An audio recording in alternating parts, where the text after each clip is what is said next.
La Casa de Papel version coréenne se dévoile. Netflix a partagé une bande-annonce du remake de la série Phénomène espagnole où l'on apprend qu'elle se déroulera dans un monde un peu différent du nôtre. Bienvenue dans le monde capitaliste.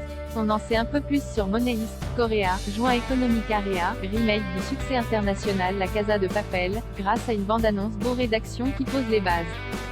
Si le show reprendra dans les grandes lignes l'intrigue de la série espagnole et son braquage spectaculaire, le remake aura la particularité de se dérouler dans une réalité alternative où la Corée du Nord et la Corée du Sud sont désormais unifiées.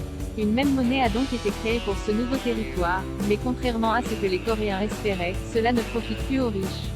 C'est pourquoi une bande de laissés pour compte décide d'entreprendre le plus gros casse de l'histoire, mené par un esprit brillant alias le professeur, le JPAE vu dans Old Boy.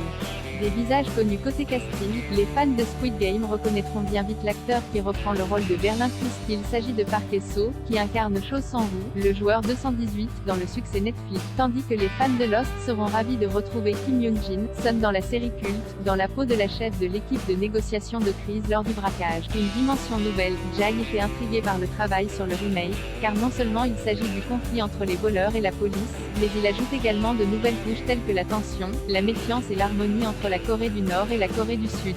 Une situation où des voleurs de Corée du Nord et de Corée du Sud unissent leurs forces, et où des policiers du Nord et du Sud se donnent la main pour les arrêter ajoute une dimension coréenne à l'histoire originale, explique le scénariste Ryu Yong-jae, grand fan de la série avec Ursula Corbero, à propos de cette nouvelle version. Money Heist Korea, joint Economic Area aura-t-elle autant de succès que sa prédécesseur? Réponse sur Netflix à partir du 24 juin.